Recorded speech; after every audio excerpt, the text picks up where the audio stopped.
able to see this. So I'm going to share my screen and then we'll get going. Okay. Can I get someone to say if you can see that? Okay. Yep, we're good. Awesome. Thank you. Okay. And then if you have any questions while I'm talking, I am bad at monitoring the chat. And so if you will just, unmute, or you can message Will in the chat maybe too, and he can just let me know what's happening. Okay. Are we recording? We're recording. Yes. Yes. Okay. Awesome. All right, well, let's get started. So we did our introductions. Thanks for doing that. It's fun to hear about you guys. So just a quick overview of what we're going to be covering this evening. I want to make sure you understand just some really basic resume things. I know a lot of you have great resumes. I've seen all of your resumes and reviewing your applications. But what worked maybe as an undergrad, we're going to take that and disassemble, reassemble, put it back together and make it a different grad level resume so that it's ready for your time at Owen. So we'll go through the sections in pretty good detail. And then I want to remind you about some upcoming events that we have. And then I want to make sure I have time for questions. So we should get out of here.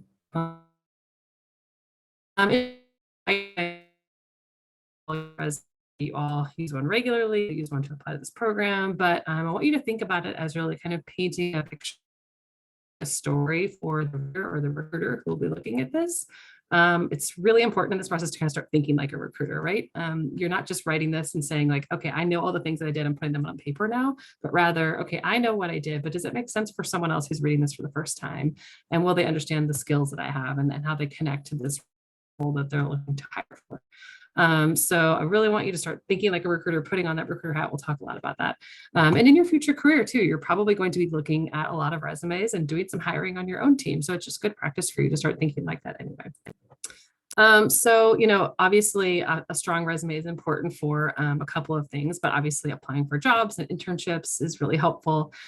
We have the Owen resume book. If you're not familiar with the resume book, it's resumes in one PDF packet that when a recruiter calls us and says, hey, I think an MMark would be really good for this role. Who do you know? We can say, here you go. Here's the resume packet. Here are the 60 or so MMark students who are in this program, and their resumes all look pretty much are set up in the identical Owen format. So it's really easy for you to like cull through that stack really quickly and find someone that looks good for you. So what I want hopefully for you all to have is your resume in good shape. We have a couple of resume book deadlines, one in the summer for those of you on the earlier track, and then one in the fall for those of you who are kind of on the more traditional track. And so we'll talk about those deadlines a little bit later, but that's kind of what the resume book is. And of course, your resume is an ever-changing document, right? Your resume will look so different between now and when you graduate. And just because I've looked at your resume and Will has looked at your resume and you've uploaded it to the resume book, it doesn't mean that you're done for the year. You will be adding coursework, you'll be adding internships, you'll be adding clubs and all kinds of things throughout the year. So it's a very fluid document. But what we want, what we hope is that you can kind of get it in good shape and ready to go before things get too stressful in the fall. And then, of course, we have career affairs and your LinkedIn profile. People upload their resume to their LinkedIn profile and using that as kind of extension. And then for networking purposes too, it's always good to have a good resume ready to go and share with people you're talking to. So, excuse me, this is the MMark template, and I'll be sending this to you, and also I'll be sending out these slides so you don't have to stress about taking notes or anything. But I'll send you the template so you can just kind of take what you've got and kind of dump your current information into this new template. So it's nothing super exciting or snazzy or fancy, but it's really easy to read and very clean. You'll notice that it's one page. The education section is the very top. For those of you that have worked for a couple of years, you might have moved your education down to the bottom. But with this one, since you're going back to school, back to being a student, we want that education section back at the top now. And then thinking about your experience, we want to make sure we're highlighting the dates on the left and the locations on the right, and then that really important, those very important bullet points in the middle, and we'll go into detail on those. If any of you were college athletes, it sounds like some of you were, you want to make sure to include that as well. And then other internships or things that you were involved with, all the things, kind of want to paint that picture for the people. So let's go into a couple of these sections more clearly. Let's see. So with your education section at the top and the header, it's a little bit cut off there, sorry, but you'll see that the header really is just phone number and email. You can also include your LinkedIn URL if you'd like. But I would make sure that you update your LinkedIn URL to be a custom one so that it's linkedin.com/your name, not linkedin.com/45 letters and numbers. I can show you how to do that if you're not sure, but those are that's the basic information you need in that header. No need to put a physical address anymore. No one's sending you snail mail, and you're not sending out your resume in mail either. So just keep it simple and clean. And then recruiters really like to see if you've got a really great GPA, if you've got honors or scholarships. Once you start at Owen, you will probably be joining some clubs, and we want to see that membership listed on there as well. Your resume or your section on Owen will probably change quite a bit within the first month that you arrive on campus. I know many of you haven't joined any organizations yet, but you will, I'm sure, do that. So leave a little space for that. Perhaps if you've done any significant living or studying abroad, that can be helpful. Recruiters like to see that you've got a global perspective. And then also you might include some relevant coursework as well. So those are some important things to think about when you're crafting that header and education section. So in going into the experience section, this is really the bulk of where you're going to spend your time when you're updating these. And this is where you're going to see a lot of comments from me and Will when you send that resume. We'll ask a lot of questions like, can you quantify this? Can you describe what happened? What was the result? What was the outcome? We're really going to kind of try to pick that apart a little bit. I think a lot of times with a really good undergraduate level resume is sort of the bullet points are like a list of duties. I did this, and then I did that. And that's fine at the undergraduate level. But now you're at the grad level and we want to hear, here's what I did, here's why that's important, and here are the results. So really kind of thinking through those details a little bit more fully. So think about, we call it the PAR framework. So project, action, and result. So the project really kind of provides the context, right? Like, exactly what you were doing day in and day out at this job or this internship, right? Because you were there, you were doing the job. But a first-time reader of your resume, that might not be very clear, and it's your job to kind of help provide that context. And then the action part is, what did you actually do? Again, helping the reader understand why you wrote that report, or what it was that you were working on, or what event you had planned. And then the most important thing being that result, right? What was the impact? What happened because of that work that you did? And so kind of thinking through each of these, I've got a couple of examples I want to show you. For all of these bullet points, you want to really think about beginning them with a action verb, right? If your bullet point begins with responsible for, like, you don't have to say that. We already know that. That's what a resume is for, right? So you can skip that and go right to the action verb. If you're not sure what to use, Google resume action verbs, and you'll find millions of options. Quantify as much as possible. So again, that helps paint the picture for this resume reader, for them to understand what exactly you're doing. If it's a small organization that I've never heard of before, I need to understand, are you working with 5 students or 5,000? Are you planning an event for with a $300 budget or $300,000? I don't know, but it's just helpful for you to kind of provide that context. Your bullet points can be 1 or 2 or 3 lines, but if you go beyond that, maybe it's smart to break it up a little bit. Avoid personal pronouns. You don't want to have, I did this, I did that. Just keep it, sometimes with the resume, it might not be a complete sentence grammatically, right? But that's okay. That's what the resume is for. And then also just kind of, again, think like a recruiter. What are those transferable skills that they're looking for? So how can you kind of think about what they're looking for in that position description and use that in that same language on your resume?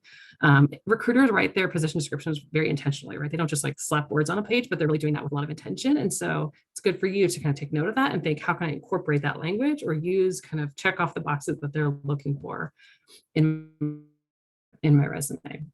So let's go over a couple of examples. So here's one example of like an okay bullet point, right? Manage 15 to 20% volunteer teams for financial literacy seminars. So what are your thoughts on that? What's the first thing that pops into your mind when you read that bullet point? You guys can just unmute and hop in here. I like how they use numbers. That's cool. Yep, quantifiable is good. Agree. Thanks, Claire. What else? And they started with managed, which makes you sound like the boss and like it's an action verb. Yeah, for sure. Yeah, thanks, Morgan. Yeah. What else? Anything else?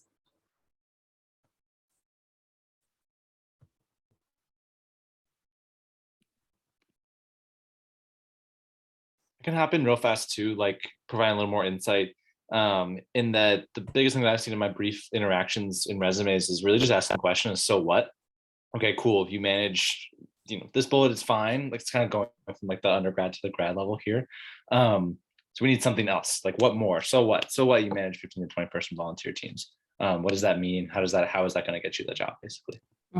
Yeah, exactly. What is that result? What is that outcome, right? That's a great point. Well, yeah. So let's look at this. Maybe a better version of that bullet would be to kind of say manage, train, motivated teams of 15 to 20 volunteers for major financial literacy campaign, resulting in 40% increase in seminar enrollment. Great. That tells me some mega results that are really exciting to see. And it makes the recruiter or the reader of the resume say, oh, that's really cool. Tell me more about that, right? You don't want your readers to read the bullet point and be like, I don't get it. What is this? Why? So what? You want them to read it and say, oh, that's really cool. Tell me more about that in the interview, right? So, or, oh, I've got to talk to this person. I've got to interview them. Let's bring them in, right? That's the point of your resume. So that's what Will and I are going to be doing when we're reading through your bullet points to say, ooh, how can we really tease this out a little bit more, right? So we're going to be first-time readers, or maybe me, a second-time reader of your resume. But I'll be really saying, does that make sense? Or like, I don't really understand what you're doing, or that doesn't highlight the skill that I think that you wanted to highlight. So don't take our comments personally, but we're only trying to help you really bulk up this resume and help make you stand out in the best way possible. So here are a couple of examples from MMark resumes recently, just to kind of show you the variety, right? You can't always quantify everything, but quantify when possible. But just some good strong action verbs, some good results that they're showing. You're really, again, hopefully you're reading through these and you're saying, oh, that's kind of cool. I'd love to hear more about that, right? So kind of going back to what Will said, I would encourage you as you're updating your resume, read through every bullet point individually and say, so what at the end of it? Why am I using one or two lines? Top of recruiter? Is it impactful? If it is, then great. If you're answering the so what, then great. But if you're like, I don't know, maybe it's time to update it or remove it. So again, I'll send these out for all of you to see. So in the next section, so that's the experience section. The next section down would be leadership, or you could call it athletics, depending on your own story, kind of what you've done. Maybe if you were coming straight from undergrad, you want to talk about some undergraduate campaign or volunteer positions or things that you did outside of maybe work. Those would be good things to add here.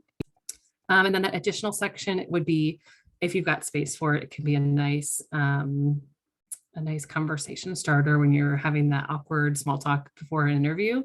If you've got not enough room on your resume to keep it at one page, that can be the first section to go.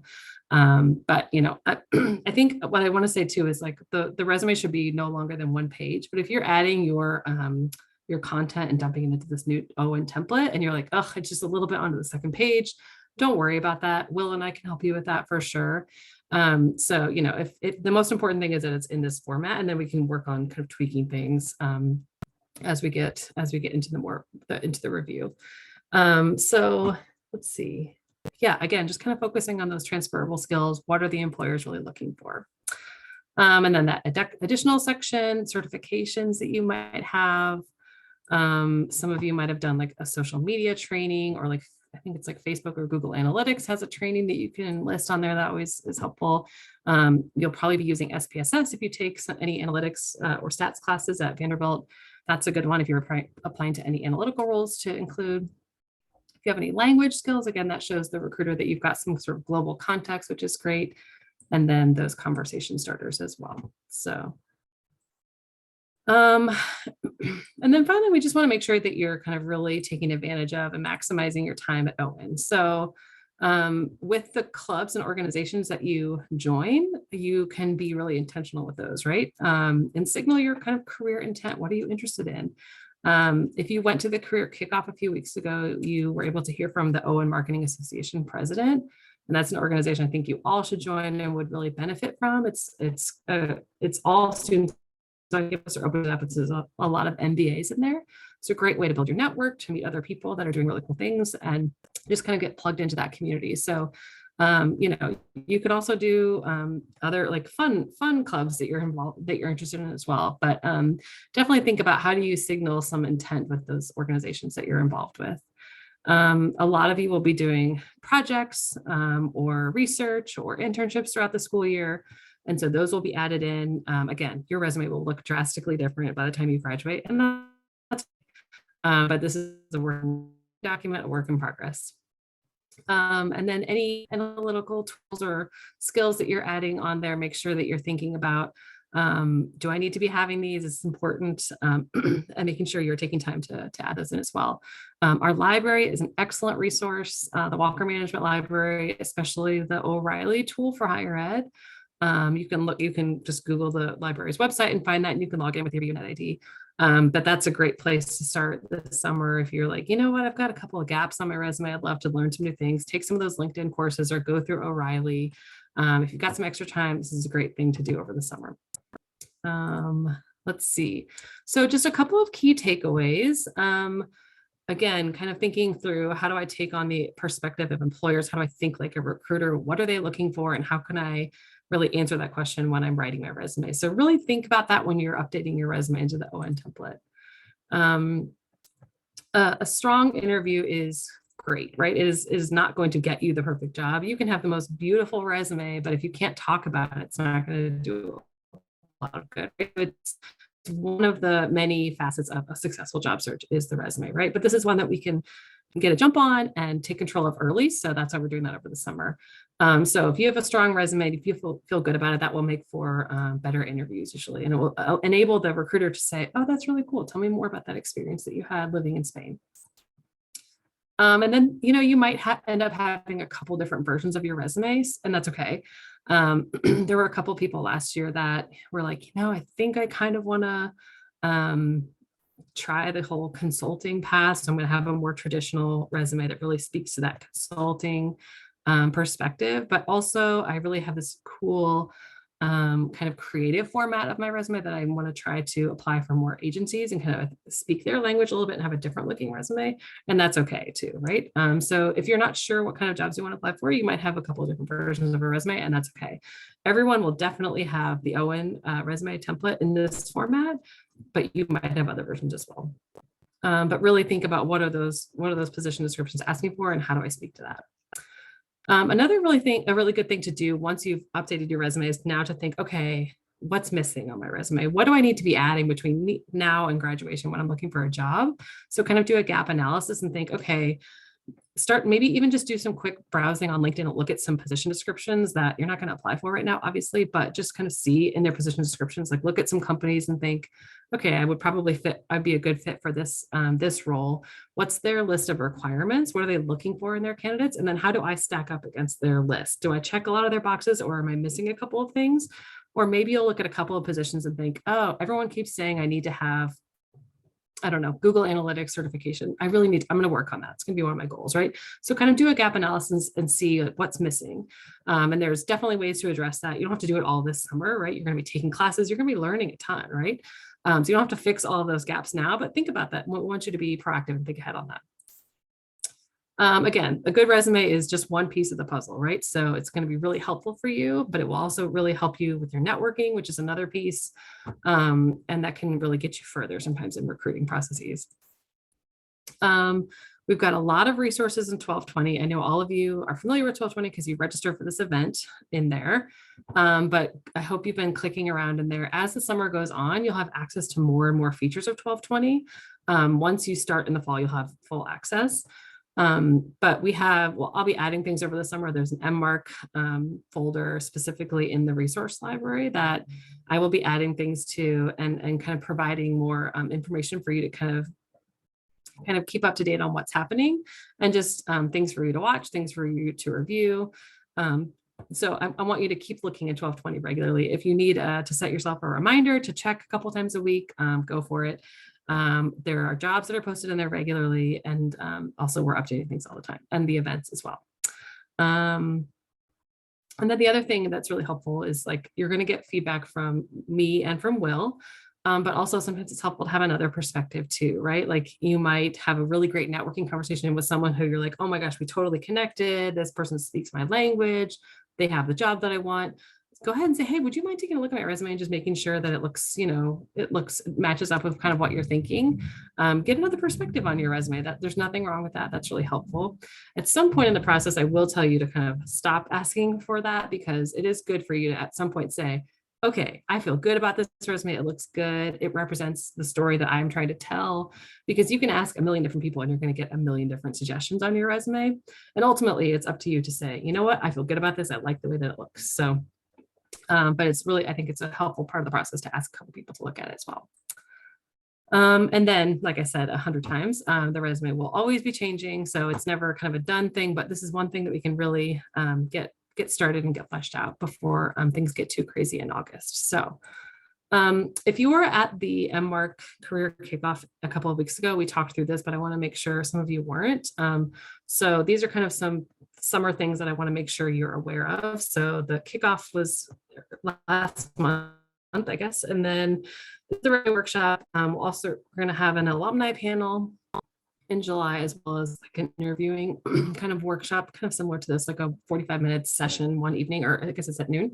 I would enjoy having all of you at this event, all of these events. I think it would be great. Again, my goal in having these events over the summer is not to stress you out and think like, why is Kathleen doing all this programming? We haven't even started yet. I'm on vacation. I'm still trying to like graduate and do all the things. That's not my intent. My intent is to have you really kind of think about these things and be intentional and take advantage of maybe some extra downtime that you have right now. Because I know for a fact that once you get started with Mod Zero in early August, you will be like, whoa, there's so much information. I'm moving to a new city. I'm making new friends. I'm trying to remember how to be a student again. All of the things, so there's a lot that's going on. And the last thing you're going to want to do in early August is like work on your resume. So do this now, and then it'll be out of the way. And then I'll leave you alone during, Mod Zero, and then maybe a little bit of Mod One, because there's a lot going on. But that's why I'm really interfacing in the summer. So if you're annoyed, I'm sorry, but I promise I mean it for your good. So we talked a little bit about this for the kickoff, but kind of these tracks that I want you to think about. So there's two tracks. There's an early track, what we're calling it. If you know for a fact, like, hey, I want to hit the ground running in August. I want to get an internship over the summer or right when I start in August. I want to be working in Mod 1 and we're ready to do that. Then you should be on the early track. Also, if you're thinking, I know I want to apply for some of those big consulting firms, or I want to be on some of the big early recruiting companies with especially consulting, you want to be on the early track. Even if you're like, I'm not really sure about consulting, I'm kind of curious, then I would say you should be on the early track.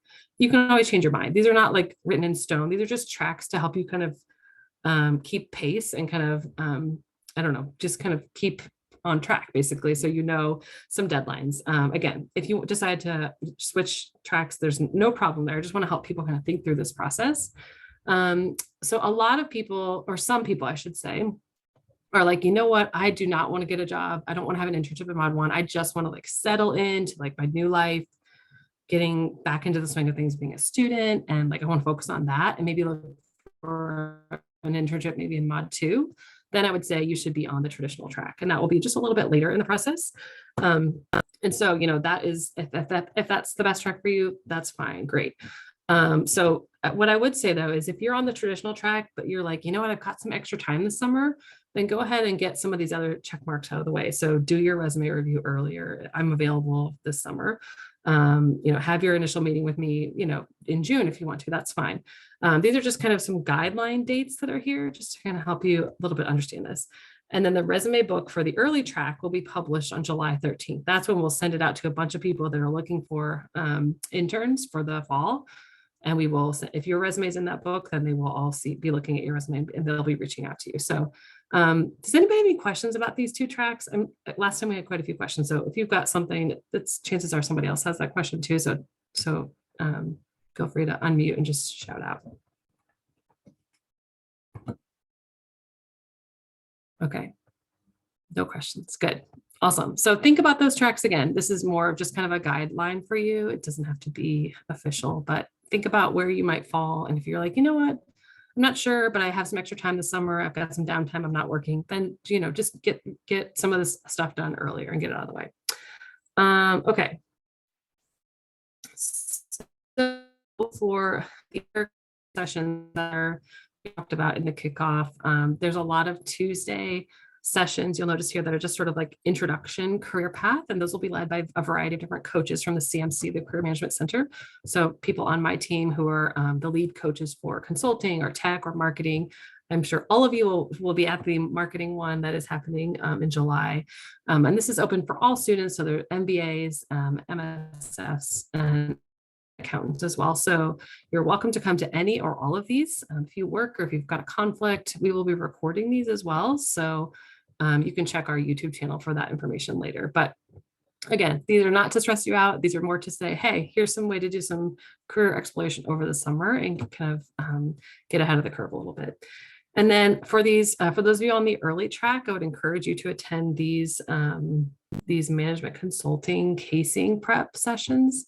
I think some of you already attended the one in May. These are not recorded because of the contract we have with the presenters. So they won't be recorded.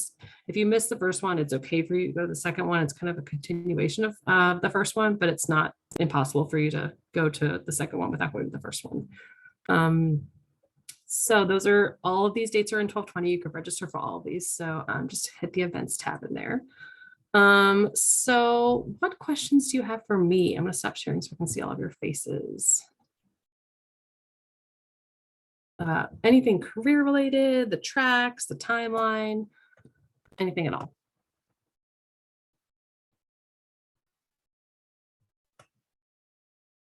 Oh, I had a question. Are your appointments like available on 12/20 now if we want to sign up for an appointment, and how do you find that again? Yeah, for sure. So they are definitely available in 12/20. And if you log in on the left-hand side, you can click on appointments and you'll be able to see all the times that I'm open for an appointment. And I'd be excited to meet with all of you. For the first meeting, that you schedule, I would say it'll ask you how much time, and I would say 30 minutes. You don't have to do anything to prepare for that first meeting. Well, I just want to hear about your story and your background and what your career goals are. So no need to stress about that one. It's just like an informal chat.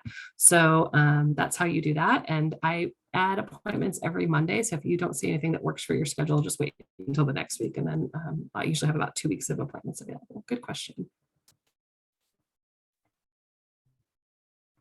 Other questions or things that I missed, Will, from last time?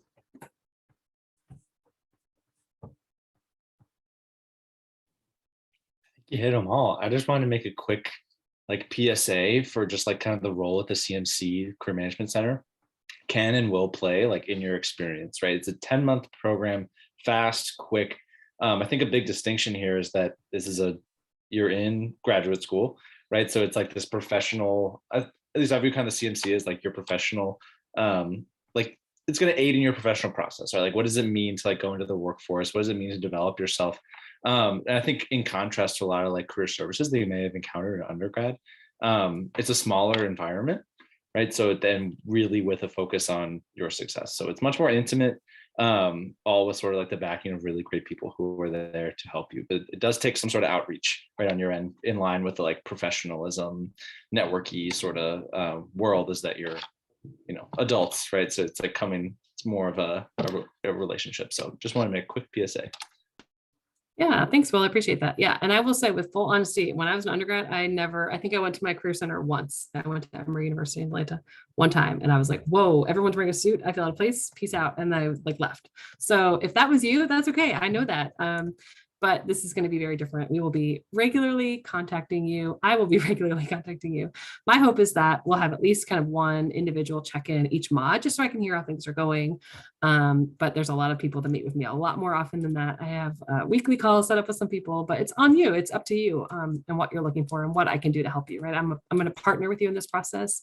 And I'm so excited to see how it's all going to shake out for you in a couple of months. It's kind of crazy to see how quickly this goes. So in terms of next steps, I'm going to send out an email maybe tonight with the slide deck here, the Owen resume template, so you can get started with that. And then I'll encourage you to sign up for an individual appointment as well. Think about the kind of 2 tracks, what you're thinking. If you'd like to be considered for the early track and have, kind of be on the radar for some internship opportunities, maybe get that resume review and that individual appointment done earlier rather than later. If you decide the early track and then you get to campus and you're like, oh, just kidding, it's too much, I can't handle it. That's okay. You're still in the resume book and all the things are done, and you just can ignore any outreach that you get from us on, jobs that you should apply for. So no harm Again, my goal here is to help you feel prepared and relaxed heading into Mod Zero when you all move here in August. So I will stick around at the end here if anybody has any questions. But thank you all so much for